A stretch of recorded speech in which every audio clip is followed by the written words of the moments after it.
An estimated 220,000 people play basketball in England every week, making it the fourth most popular team sport in the country. However, the participation numbers are disappointing compared to other European countries like Spain, Italy and Greece. Despite only having followed British basketball for 2 years, it wasn't hard to learn about the many challenges the sport faces on our shores every year. Over the last few months, I've tried to look further into the mechanics of the sport, the key players and how it impacts us as people. As a member of my college's basketball team, I thought I should first ask the people in the same position as me what they thought about the game and why they play it. My name's Daniel and I play for the Bilbao basketball team. Well, my name's Mark. I play for Bilbao College, Hucknall basketball team locally, and I also played for Nottingham Hoods. How were you first involved with basketball? I started in secondary school and then it just went from there. I just started playing casually, outside on the courts and whatever. And then I played for my secondary school basketball team, Farnborough Academy. And then I came to Bilbao and I started playing for the Bilbao basketball team. Well, my sister started playing basketball when I was in year 7 and she became really good. And she's basically my inspiration, so I just got into basketball through that. And why do you enjoy playing basketball? Well, I enjoy playing it, it's fast, it's fun, and it's a team sport. I like playing as a team, because I like to pass the ball and get assists. Yeah. So you'd say you enjoy it more for the social aspects or more for the social aspect? Yeah. I enjoy it more casually, just it gives you something to do. Teamwork and all that. I like playing as a team. Even though you might not be the person who's scoring all the points, helping and assisting, passing and stuff like that. I find that really enjoyable. So it's more about the social aspect. Yeah, definitely. Yeah. What do you think needs to be done to grow the game of basketball in the UK? In the UK, I think there needs more sponsorship and maybe more UK-based brands.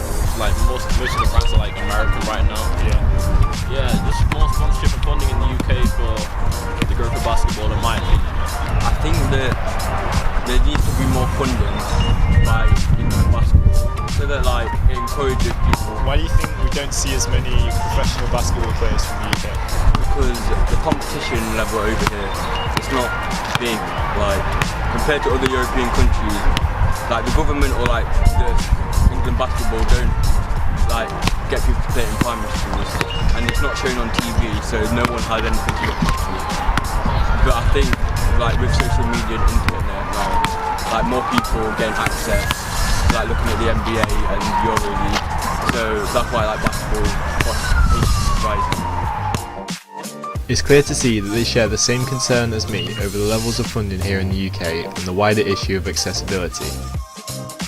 And the same with me in that they play basketball for the social aspects rather than with the sole intention of progressing to the next level. However, it's not just the youth who play basketball for recreational reasons. The Sherwood League operates in my local area. Established in 1948, it covers 2 divisions and consists of 15 teams from Nottinghamshire and Derbyshire.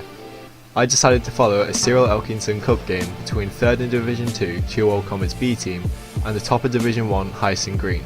Although it seemed like the game was already over before it started, everyone was just looking forward to a game of basketball to come together as a team and forget about any work or commitments that we all know too well. An impressive display of long-range shooting gave Hyacinth Green the early lead, along with the precision passing into the paint. However, both sides showed scoring ability and it was an enjoyable game to watch.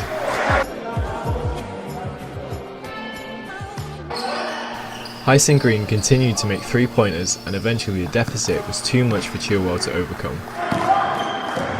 The quality of the unbeaten Division 1 side began to shine through and some impressive plays were made.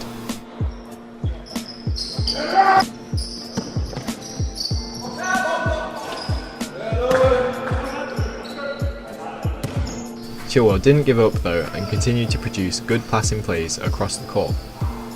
Unsurprisingly, Hyacinth Green had won the game, but there were no hard feelings. Chilwell bowed out to good opposition deep into the tournament and a friendly atmosphere was reignited.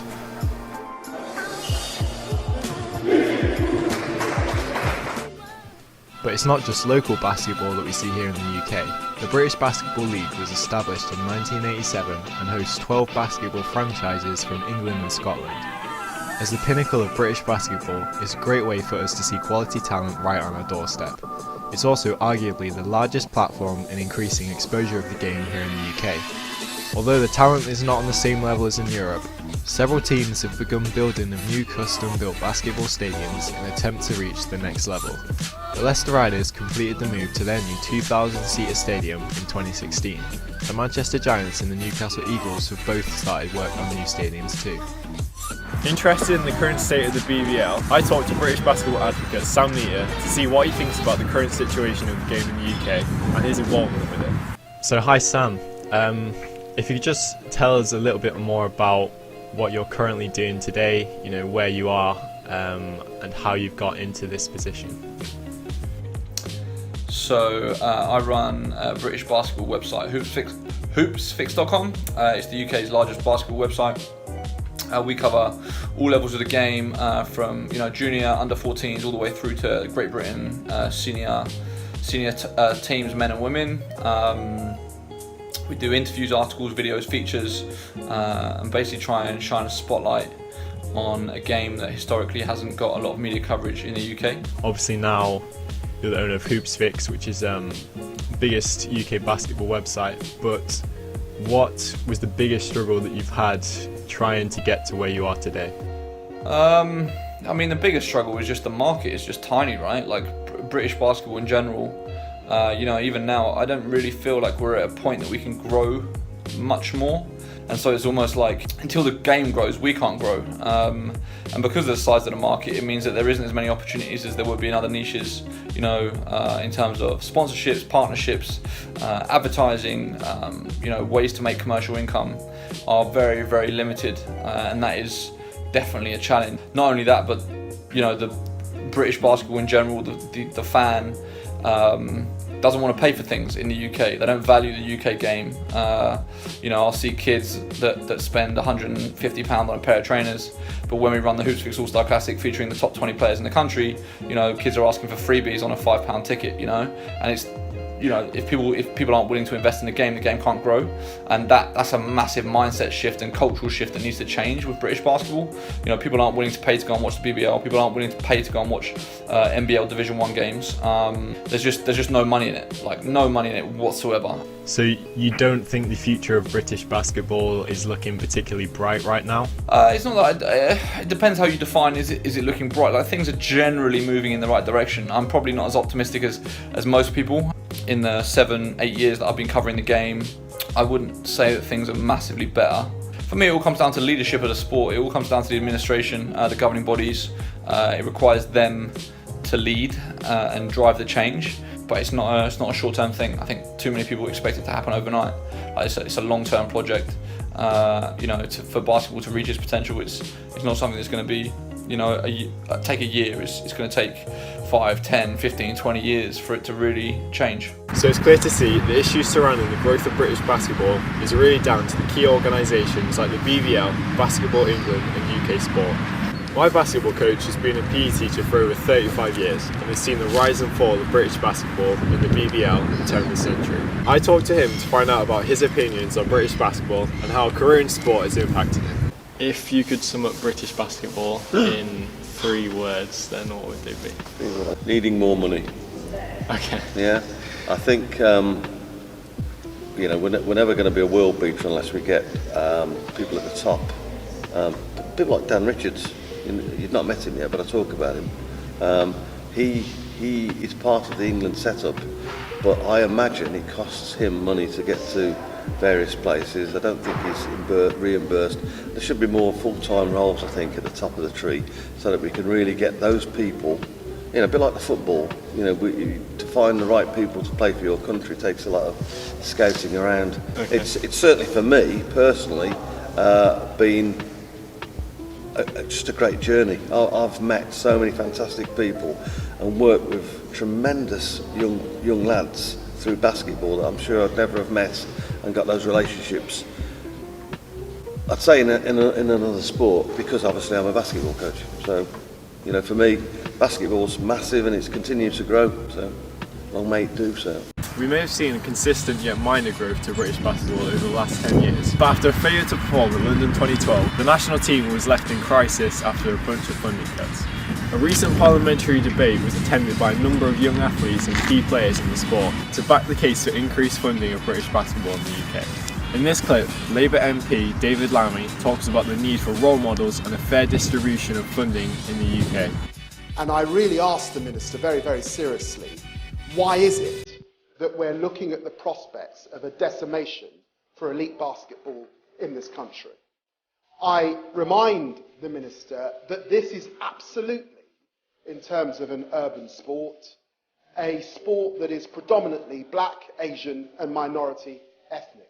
Almost 60% of adults in this sport are from black, Asian or minority ethnic backgrounds. 75% if you look at the figure for adult men particularly. That is staggering. And what that is in all reality is role models. Role models that I desperately need. But you can't have role models if there is no prospect of making it elite.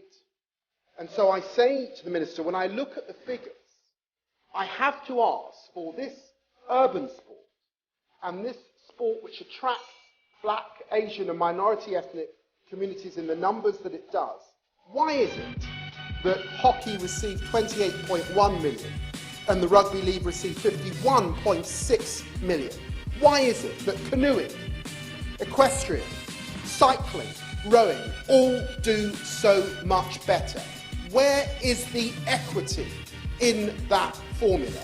And can she satisfy herself that there is no unintended or unconscious bias in the way that judgments are being made about that funding? Urban communities right across the country require us to have the prospect for young people to reach those hoop dreams that they have. And this debate is fundamentally important because we are looking at a critical moment for basketball in this country. We need proper grassroots basketball, of course, but we absolutely need the prospects of being successful in the elite game. And this debate ultimately is about whether we are going to throw that away after all the effort that has been put in. There's no doubt that there's a significant need for funding from top-down organisations like UK Sport. However, I travelled to Newcastle to visit the store Hardwood Ventures, who sell NBA apparel on Newcastle's high streets. Established in 2011, they have now created a tight-knit community of basketball fans in the northeast. I talked to them to find out more about their role in growing basketball in the region and the appeal of American basketball over British basketball.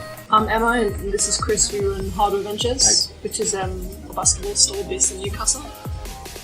The majority of our product is NBA and we're trying to build as strong a community as possible. Every now and again we run the Hardwood Ventures Open Run, where just anybody can come along just to have a good time and enjoy playing basketball. Obviously there's more of an appeal of NBA obviously being like a major sport over in America. What do you think the reasons are as to why British basketball, so like the local BBL leagues, they're not taking off and you're not able to provide apparel for those kind of leagues in comparison to the NBA?